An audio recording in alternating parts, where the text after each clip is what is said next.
Back when right on meant you stood for something and brothers marched with purpose in they step. A young Harold Bell picked up a mic and said, if truth got a home, I'm gonna broadcast it. From the 65 to right now, he ran a lane. Voice of the city, heart of the game. Decade changed, but the message stayed same. Harold Bell put respect on his name. From the OG day to the year 25. Truth on the mic, keep the legacy alive. From the OG days to the year 25. Truth on the mic, keep the legacy alive. Back in 65, the block still said dig it. Petey Green on the airwaves, the realest to kick it. Harold slid through like Bet, took notes, stayed vivid. When the hood had pain, he said somebody got a bridge. In 71, he turned the knob inside sports on the map. No cap, first black host doing play-by-play facts. Radio crackling, community tap in. If a lie hit the streets, Harold Bell started scrapping. Say it loud, era. Folks fought to be seen. Harold fought for the ones overlooked in between. Players, kids, legends, the future unseen. He put the whole DMV on his team. Fighter right now, he ran a lane. Voice of the city, part of the game. Decade changed, but the message stays same. Harold Bell put respect on his name. From the OG days to the year 25. Truth on the mic, keep the legacy alive. From the OG days to the year 25. Truth on the mic, keep the legacy alive. Yeah, fast forward. 80s crack the pavement, DMV slang, shit for vibe in the basement, go-go drums knocking what's good, round the way, hell still holding down the youth every day. When talk shows turn spooky, he stayed solid, didn't chase clicks, didn't fold for a dollar. He had Jim Brown pull up, Ollie on the line, sports radio, man, he redefined. By the 90s, folks, your facts before it was a trend. Harold been fact checking them way back then. Gatekeepers hated him, he ain't been. Told Earl Lloyd's story to the hall, let him in. Keep it 100, nah, he kept it 1,000. Long before social media started wildin'. When most shows played it safe about race, Harold Bell said name. Harold, Bill Hanson in Dallas. I lost your phone number when you called the other day, and I finally had to track through your notes, and I finally found this here. I'm sorry I didn't get back to you, but your stuff is fantastic to read about, and everything you've done is makes what my little bit appealing off the cover of white privilege, as you say, seem rather insignificant. But I thank you for sharing this with me, and hope this message gets to you. Thank you, sir. Thank you very much. Well, Harold has been a crusader for the rights of black people all of his life. He has also been a crusader that has had a lot of friends, not only in the black community, but the white community in sports. He's always been outstanding, always an individual, always speaking his mind, always giving you a platform to express your views. And when I was incarcerated, he did everything he could to attack those that incarcerated me unfairly. And he's one of my friends over the years. We've done many things together. So Harold is truly a man that believes in his culture and his people and will always be that way because nobody's ever been able to change him. So, hey, that's my partner. This is the heavyweight champion of the world, George Foreman, for the best in sports and sports personalities. When I am in Washington, D.C., I check out my good friend Harold Bell and Inside Sports. Talking about a real champion, Harold Bell and Inside Sports. I can be Harold Bell. You the hottest thing going, then I want to be you. Hi, this is Don King of Don King Productions for the undisputed champion of sports talk.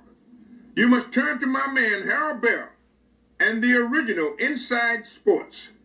For the best in sports and sports personalities, Inside Sports and Harold Bell are knockouts. Hey, this is my cousin Ali, the heavyweight champion of the wide world. I want all of you to check out Inside Sports with my main man, Harold Bell. Inside Sports.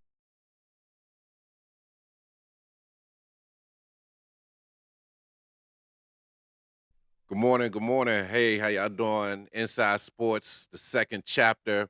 You got Shannon, Big Bach Roundtree here today. And today we got something going on real special. We have our guy, Atlanta's own media, sports. He has connected so many different youth with mentorship, with connections to the boardrooms and underserved communities with one mission to uplift, mentor, and transform. senior executive account, WANF TV, Gray Media, founder of Atlanta Metro RBI. With no further ado, I'd like to introduce you to my guy, John Hollins. Hey, what's going on, John? Hey, you got to unmute me. Yes, sir. You good? You got me You on live? mute. All right, okay. Hey, first of all, thank you for that introduction. Before any other statement is made, I just want to thank Harold Bell, the undisputed champion of the world, my friend up in Washington, D.C., for allowing me to be a part of your platform and his to talk about our program and what we're doing with the kids, because that's so important. So thank you, guys. We are no longer ATL Metro RBI, which is what I founded. We have transitioned into Metro Leadership Sports Academy. And a part of our sports academy is giving our kids leadership quality skills. And the God that I serve says that you must serve before you lead. And so we do a homeless drive where we feed over 400 homeless people. The kids get involved. They make meals. We partner with This Is It Barbecue, and we go out into the streets along with a large men's shelter and feeding the homeless during the Thanksgiving period. And then we transition to kids shelters during Christmas, the underserved kids who don't have fathers and some don't have mothers and don't know where they are. And so we go and collect toys with our sponsors, help like Arthur Blanks Foundation and SGR Law, Slappy and Sad Law Firm, Embry Law Firm, Greg Levitt Funeral Home, Willie Watkins Funeral Home, and all these sponsors on and on that help us raise these toys with Grady Health System and pass out toys. But we don't end there. We also do a food pantry with our boys, teaching them that you must serve again. So we raise canned goods, non-perishables. We fill our bus up, and then we go over to the school and we fill that pantry up, because I know growing up poor at my early age that January is one of the toughest months for our families, because they try so hard to keep up with the Joneses and buying toys for the kids and dealing with all these holidays. And then January hits, they behind on their bills, barely can pay. The cold weather has gotten colder, so the heat bill rises. So we want to make sure these kids don't go home hungry. And I teach our kids. And last but not least, we do a humanitarian trip to Curacao. My good friend Dennis and Curacao and I partnered together 5 or 6 years ago. I don't have the date exactly. And our whole mission and goal was to help our young men understand that we're all the same, all with the same goal, all striving to be great ball players. But what we see most importantly, that we turn them into great men, that one day they'll be able to provide for their family, be great citizens for their country. And so we bring them together where they speak different languages, Papiamento, Dutch, Spanish, English, and they learn the universal language that they both know, which is the game of baseball. And through that game of baseball, we have them practice together, train together, and then we have friendly games of competition.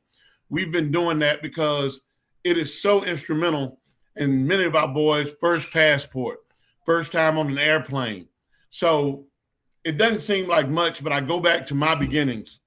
And when I was playing ball in college and traveling around, and I was usually either one or two blacks on the team, and my white buddies would say, man, why you don't go to sleep?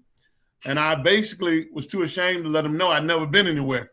And looking out the window, seeing the countryside and seeing things meant something to me. And so I said to myself, when I realized, and Harold Bell and I talked about this, that the kids that have been in my program that have been drafted in the first round pro ball, they didn't give back to the program. And so my issue, the first person you look is in the mirror. What can you do better to change that? And I said, if I show them the importance of serving, if I show them the importance of giving back, then when they become men, they'll give back. If not to my program, to their own community, to their families, because black men traditionally don't give back. And I came up with the idea that because of the struggle, once we clutch it, hold it, and afraid everybody trying to take it from us. but you don't understand that when you give, God gives you even more. So I happen to run into a brother from Curacao who lives by the same principles, Dennis Dambrick. And Dennis is a giving soul, a guy that cares for people, a guy that goes out of his way to make sure others are having something, and we do the same thing. So it's just been a pleasure to do that. I could talk about the games because we did win a few.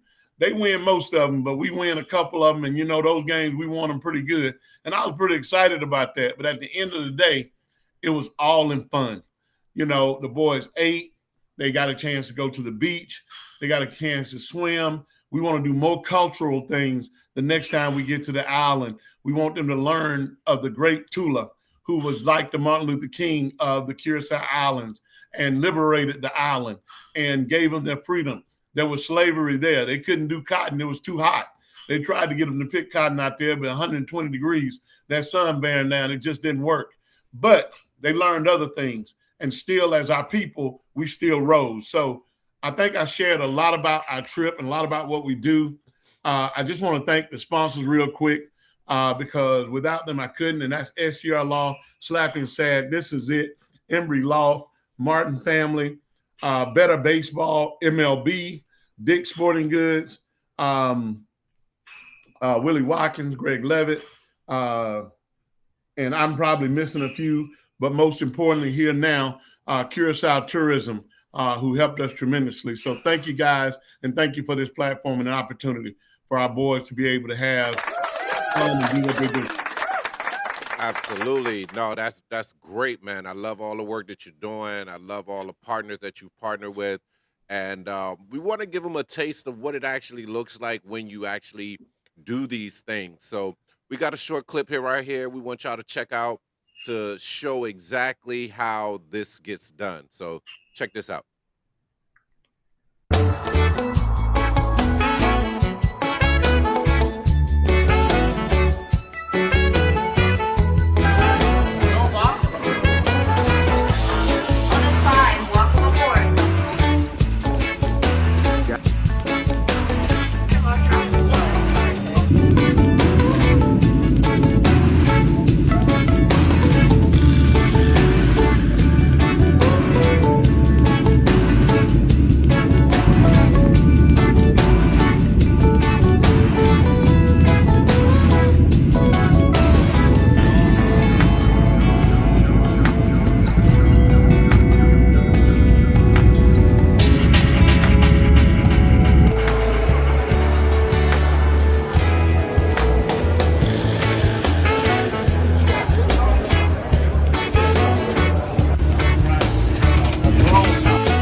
awesome. That was a great, great, great video. So what we seen there is that, you know, the everybody talks about talent, you know what I'm saying? Curacao builds it. Um, you know, today we're talking and taking you inside the baseball culture that keeps producing pros, and the next wave is coming right behind them. That trip is bigger than a game. It's emerging. It is new environments, new standards, and a firsthand look at how baseball is taught, lived, and passed down there in Curacao.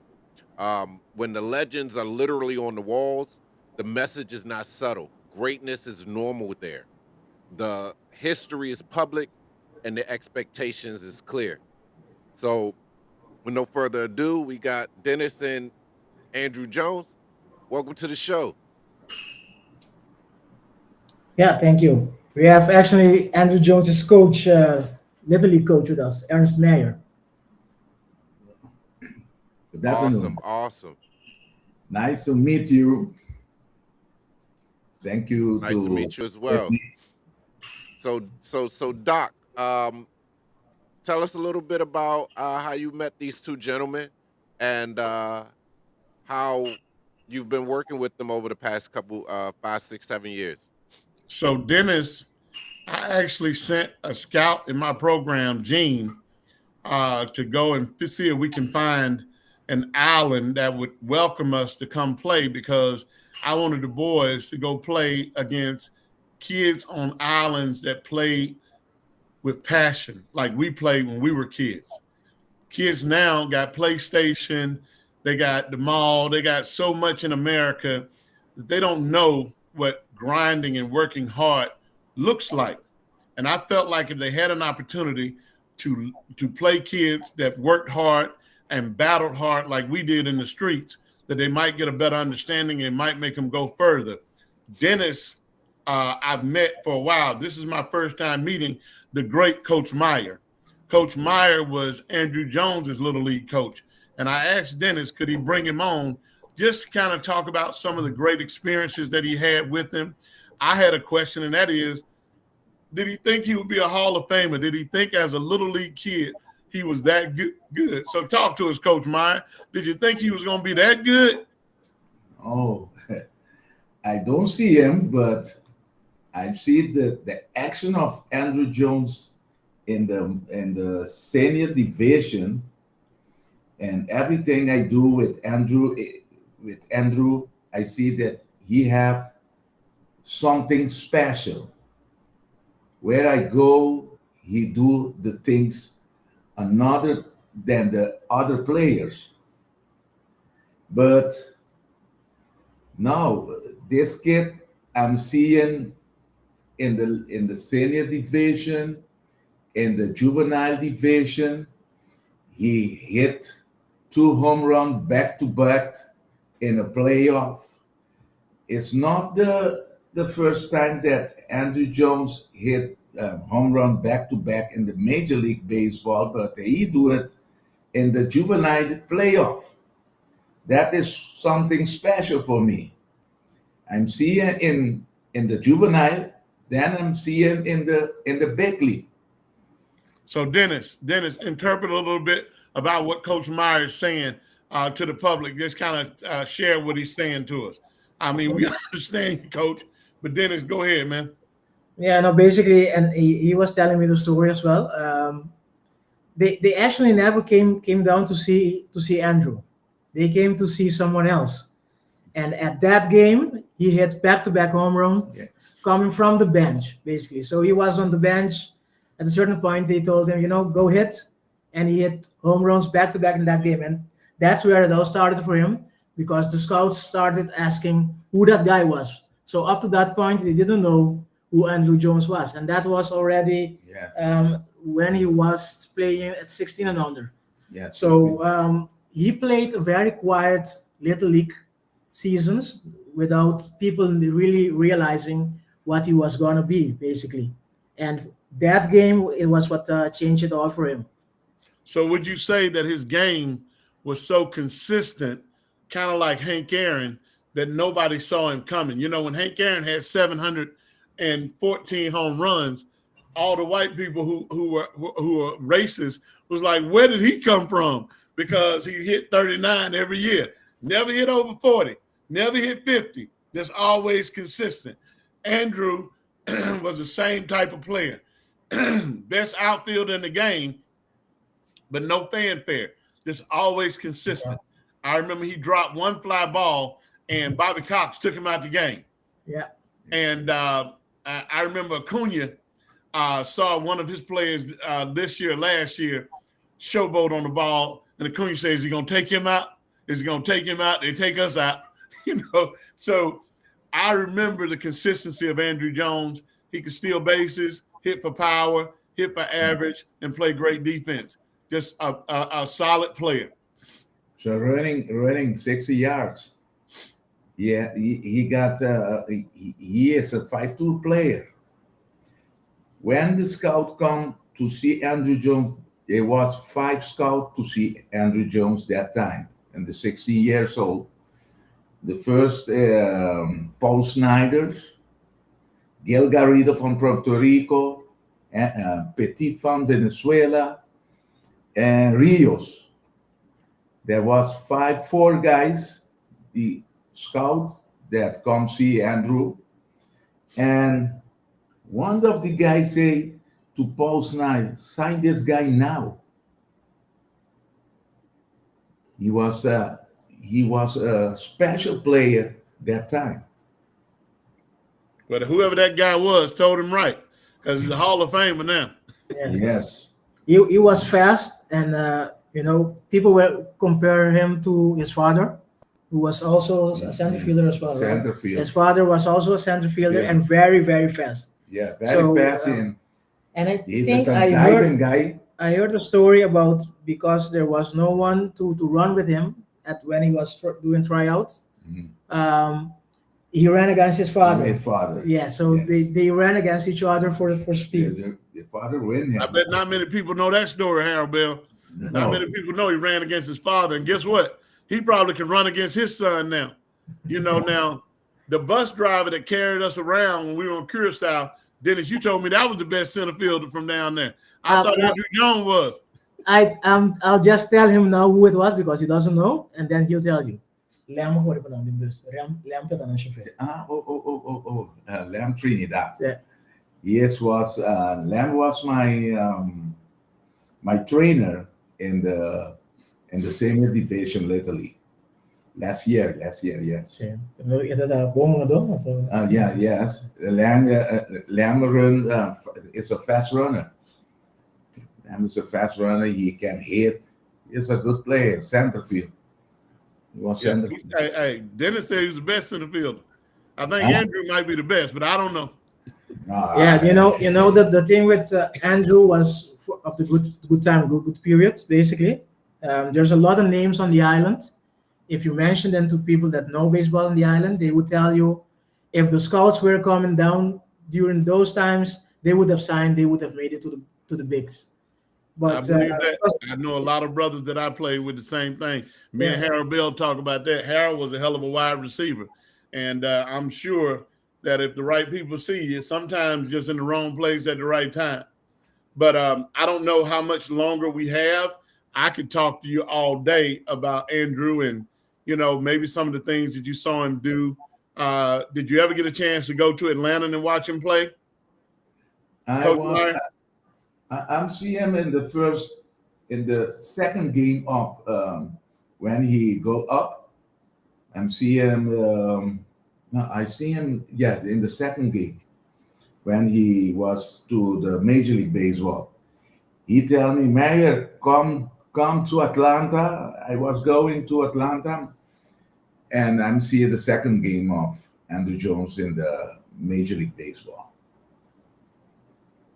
A truly special player. We had the opportunity to also build a relationship with Ozzie Albies the last time we were down there. Yeah.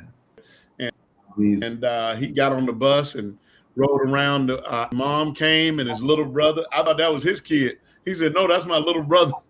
And so his mom brought the little brother, and went up to his baseball field, and he showed us the rocks on the field. He He told the kids, because I always teach the kids to come get the ball.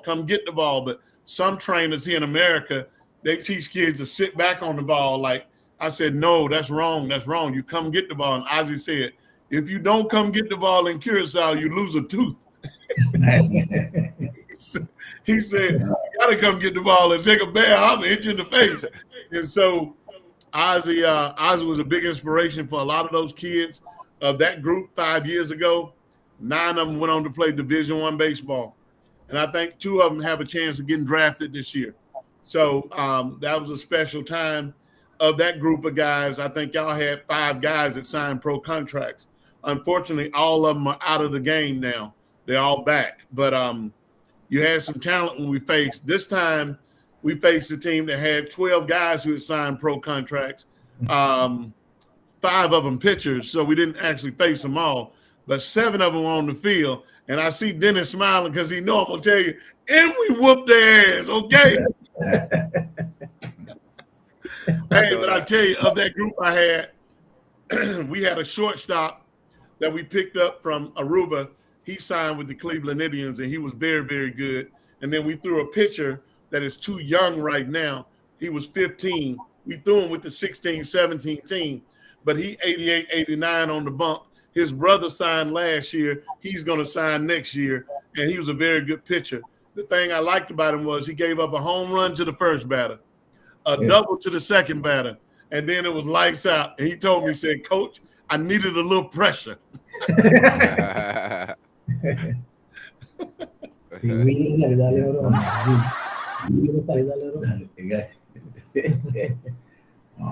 No, it's good.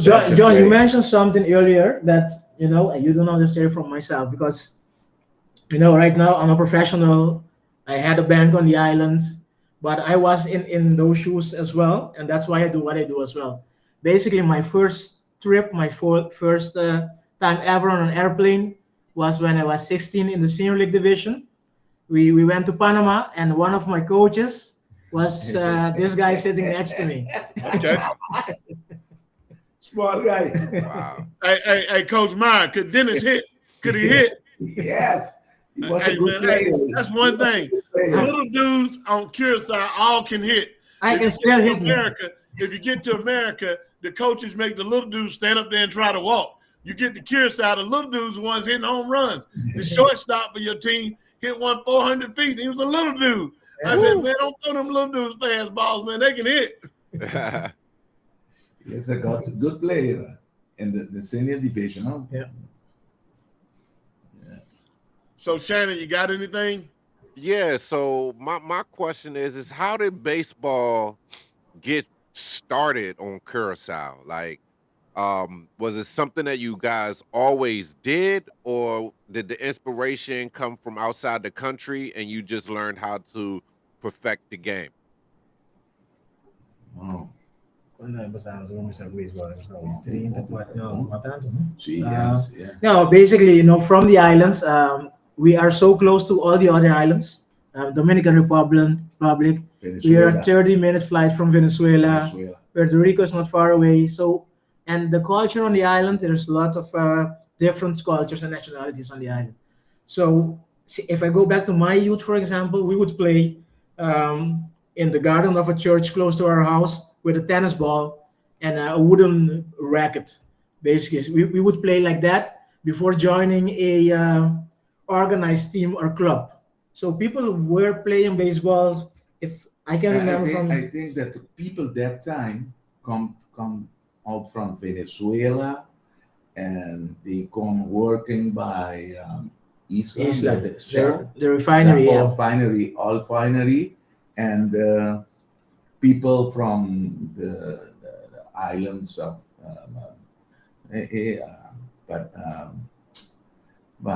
Saint Martin, yes.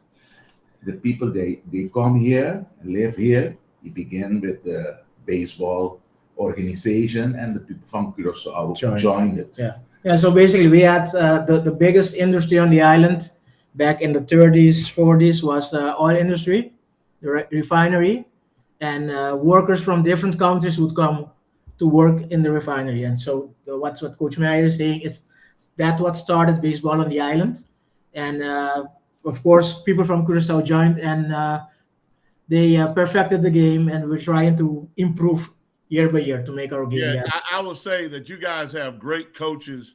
I evaluate the coach by watching the players, not the coach running his mouth. We're not talking about Carlos. He's still a good coach, but not the coach running his mouth. I'm talking about I watch the players, how they prep step, how they prepare, how they hustle.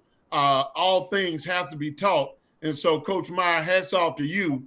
And let me give thanks to my coaches, Coach Burt, 3-time drafted hitting instructor in the major leagues, minor leagues. Carl Nichols, Major League Baseball player, worked with our hitters, hitting instructor as well. Jordan Hollins, my youngest son, also is a Major League Baseball instructor, coached the Futures game in Arizona, coached in the West Virginia League. And then my other 3 coaches are excellent college players and excellent young coaches. Corey Bryant, who is the 2010 Player of the Year in the SIAC. Wes Hollins, my oldest son, who's now an attorney, but also was the player, the MVP of his college team, and made all-conference second team, and as well, Tequan White, who was the number 6 player in the state of Georgia coming out of high school and won a national championship with my youngest son, and an excellent player two-way himself. So to have that type of instruction for our guys, it was very similar to the type of coaching that they're receiving over at Curacao. Those are some high-level games for some little kids, in my opinion. Your kids were excellent. Our kids was excellent. We had 9 scouts in the stands. They were impressed by both teams. But, Coach Meyer, you must have trained the Dennises and the Carlos of the world. So you've done an excellent job not only helping players get better, but helping coaches get better. So my hat's off to you. Thank you. Thank you. Some of those, what are some of those people, some of those instructors, coaches in Curacao who might not have gotten their mentions in the public today that you will recognize? Well, Dennis, you being one of them, but name some of Absolutely. the coaches down there that you guys, we're talking about Coach Meyer, but name some of the coaches. That were on the field last weekend? No, just in Curacao that have helped a lot of players. The coach Recommend. They all that good.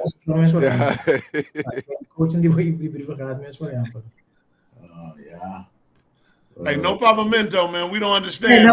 So yeah, I guess one of you just mentioned one, which is the bus driver, because he's a coach. Coach Lem. Coach Lem would be one of them, I think. We have Coach Jurek Peters and Coach Damery. Shahir Kwan, which was on the fields last weekend as well. Carlos Pinedo. Your boy Carlos. Yeah. Carlos Pinedo. De Jong, Gustavo De Jong. Michael Victoria. Wow, sounds like there's a good group of you guys over there. There's a couple of you guys down there. Yeah. They do a great job, man. They really do. They do a great job. Those kids, we picked up on. I got Coach Tech in here. Come in, Tech. I got Coach Tech here that was down there, and we picked up on them prep steps. They all did the prep step. We started training that time we got back. Say hello, man. You're on podcast, national podcast. What's up, y'all? Hey, what's happening, Coach?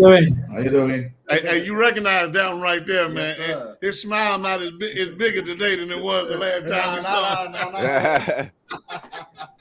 him. I'm starting to prepare the team for you guys for next year already. That's why I'm fine. We coming, baby. We coming. I had faith in you guys. I didn't let my son play. I told you to let your son play. No, I saved you that because as your coach told you saw him hit in the batting cage. Yeah, he said your son looked good. That was Bert. Bert's worked with CC Sabathia, so many players, the Upton boys, BJ and his brother, Jimmy Rollins. He's worked with all those guys, and so he's a hitting instructor. Nasim Nunez with Washington. I can go on and on. So, he's just he loves the game. He's 78 years young, and you saw him throw 300 pitches. He threw to your team, and he threw to our team. Coach Meyer, he threw 300 pitches, and he's 78.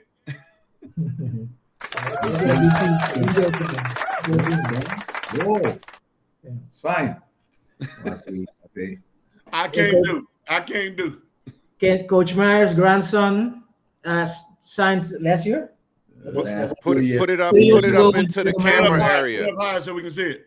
Higher into the camera area. When I was out for the Orioles. With the Orioles. I was the might be the scout behind. Is he still with the Orioles? No. No, he got old, man. They bring a new team management team. New management team. Then I have to go. Yeah. But I went up as scout of the year. But I bring Jonathan Scope here. You see Jonathan Scope? Yeah. He was a good player of the year for the Orioles. Okay. He had some years. Yeah. Accolades. Yes, sir. No, it's like on the island. I think this year 4 or 5 people signed, but it's like that every year. We have people more than 4 or 5. It was more than 4 or 5 this year. Tell me about that, John. So you was explaining. 4 or 5. No, that's signed already. At least 9. I'm telling about the ones that signed already. Nice. Not the 9 ain't signed yet. hey, tell me, Coach Meyer, if Andrew was watching this, what would you want to say to him right now? Yeah. Congratulations. But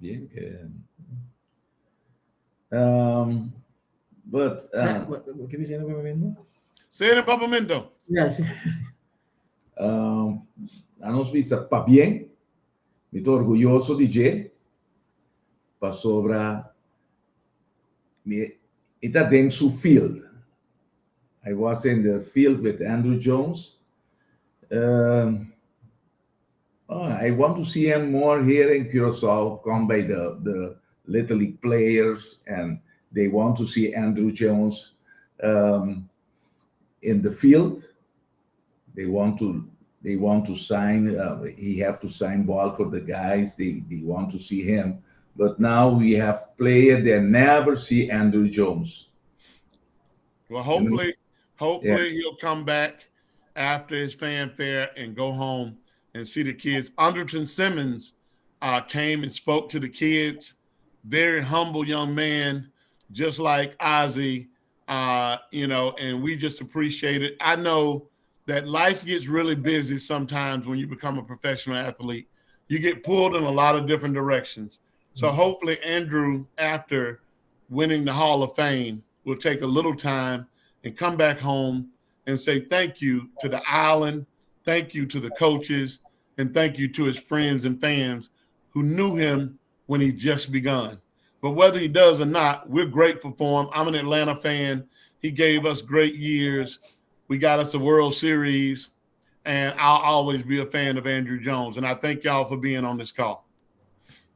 Absolutely. Thank you so much. No problem. You guys are always welcome. I mean, hey, Dennis, we got to talk about next year, man. We got to talk about next year. Trying to incorporate one more year. We want to bring Shannon Big Bot and Harold Bell down with us. And let them get some guys that will sign for sure, because we're not gonna have mercy on you guys next year.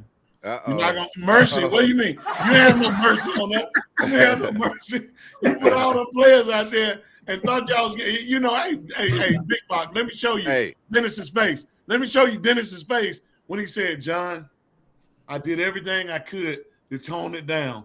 But Carlos, they won't listen. So I didn't make this team. They made this team. I said, Dennis, hey, Dennis, what I say? Don't worry. I said, don't worry. It's okay. Don't worry. Hey, when I got to beating on them, Carlos came over there and said, what about 5 years ago when we beat y'all real bad? I said, you remembering 5 years ago? We're talking about right now. Right. No, it was Right good. now. I'm happy you guys beat that team. If you ask, if I'm honest, as I told you after the game, it was a wake up call for them as well. So maybe they needed that. It was good for them. That was the one team that lost. Yeah, I'm okay with that. and that was the best team. Yeah, that was the best team on the island. The last game we had to leave and go to do the trip and stuff. So we didn't really play the last game. I mean, it was really a tie. But those other games, hey, we battled. Y'all won that game. You know, the pitcher got out of hand and we got a lead early. It's baseball, man. It's baseball. I enjoy myself with you, Dennis. You're a great host. Every time I come down there, your hospitality is Curacao on the next level. Your young lady, the 1988 queen of the carnival. What's her name? Charlotte. Charlotte, yeah. Charlotte. Nice. She took great care of us.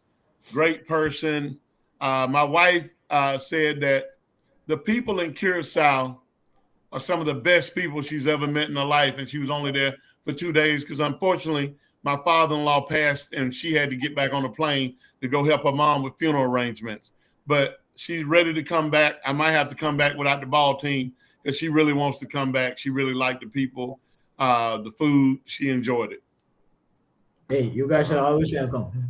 When you come back, I want to meet with you when you come back next year. I want to meet with you. Yeah. I want you to come coach with us, not with them. Come over there with us. We want you. Absolutely. Okay. Thank you, gentlemen, for being here with us today. One thing that I know a lot of our viewers like to do is they like to, follow, they like to, pay attention to what you have going on. Is there a way that they can see what your players are doing, what's happening there in the island, maybe through social media or a website or some way to connect with your community there? Yeah. There would be different ones because every organization would have their own social media address. You have the Little League one. I guess it would be Curacao Little League. If you put that in there, you'll find them. Well, hey, if you can text me, Dennis, I can send send you their it addresses, to the Big Box. And with us, it's atlmetrorbi.org. It's atlmlsa.org. And it's ATL Metro at ATL Metro on Instagram.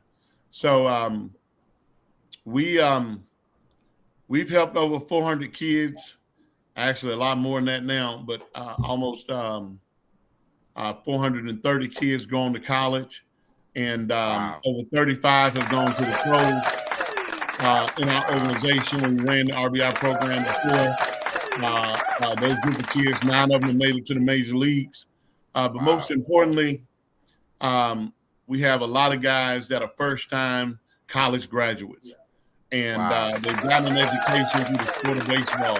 And what we want to do, and I challenge you, Dennis, is to put together the kids that are 16 that are not going pro or didn't sign a contract but have the ability to play at the next level, so we can start trying to help them get into colleges in the U.S. Yeah. Very good. Let's start trying to create a pipeline for Curacao kids to go to HBCUs in the U.S. Yeah. Let's make them as powerful as the Curacao Islands. You're on. Okay. I'll take that challenge on. Let's do that. Yeah.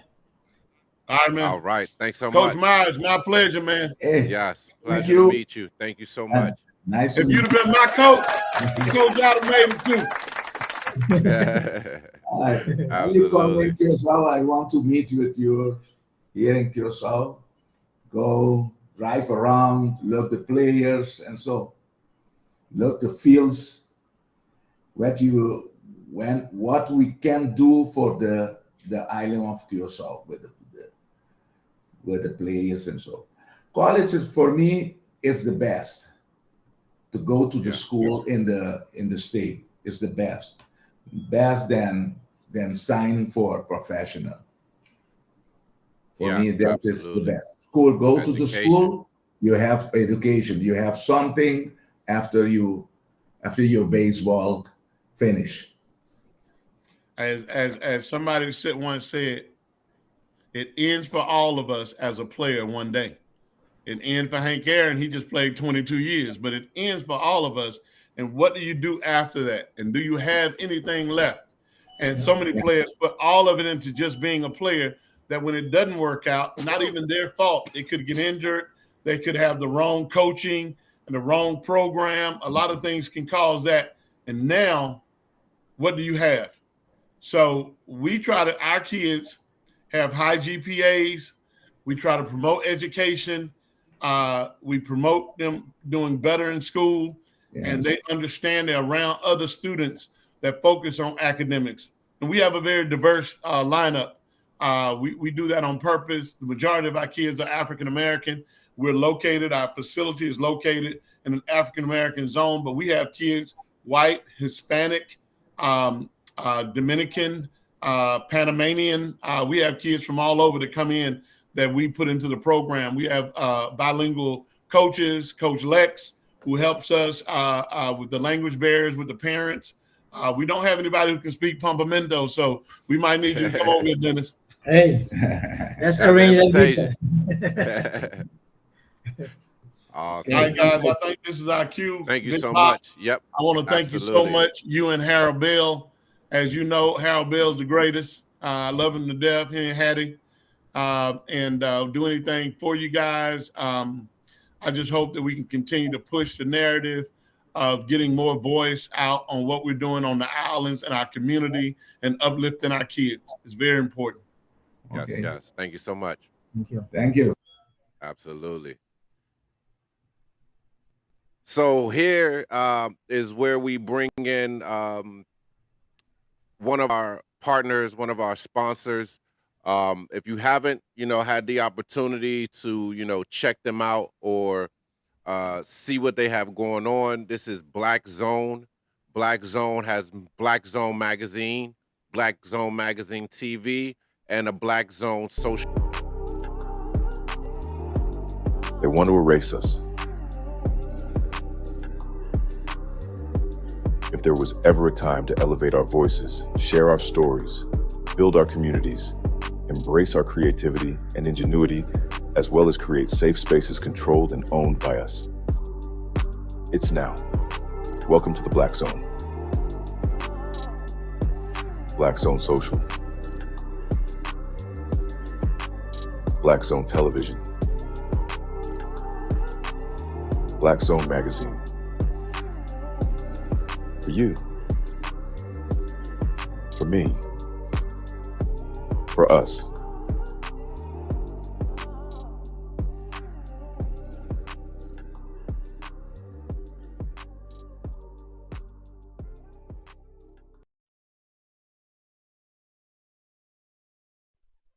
This is the magazine here. You could definitely go check it out.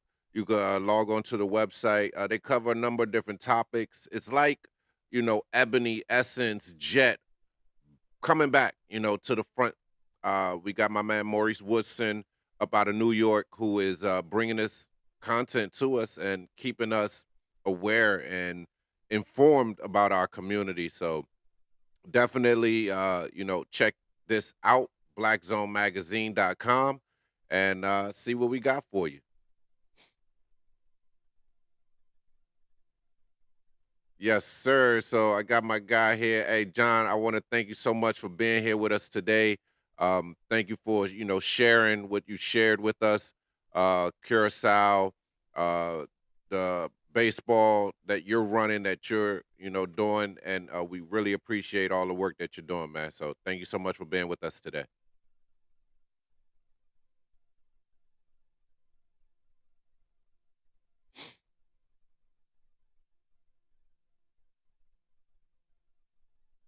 All right, all right, all right. So to wrap the show up and to kind of bring everything in, wanted to definitely show some love for a couple of our brothers um, who are no longer here with us. So uh, Harold Bell is deeply rooted in the community, deeply rooted in people who have made strides for our community, brought us together through unity, and did real community work to really change how our community supports one another and make changes in the community. So one of our brothers that two of well, it's three. So our brothers are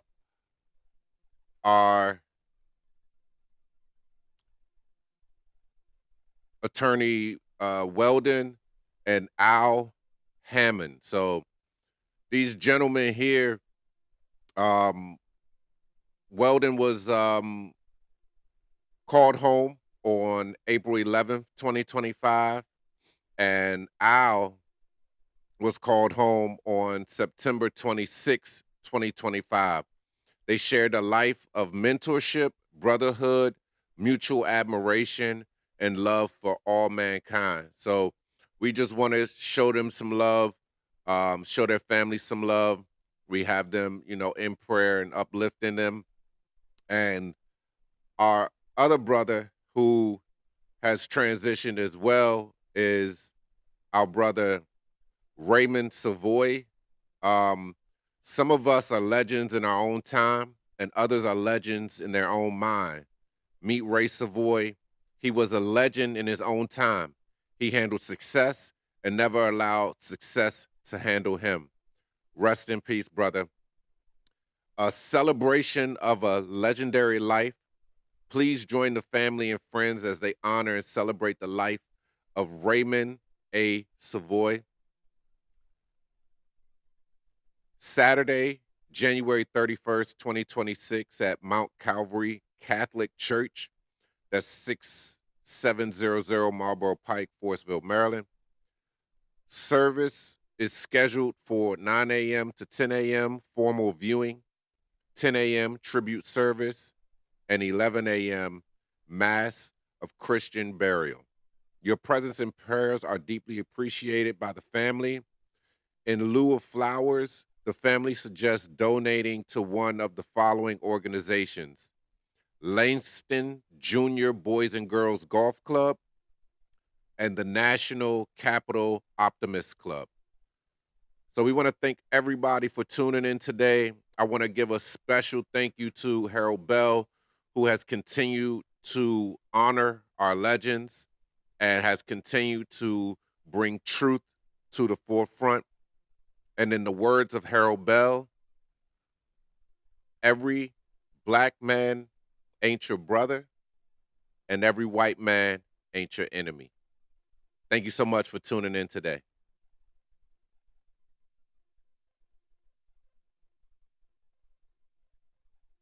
Inside the game.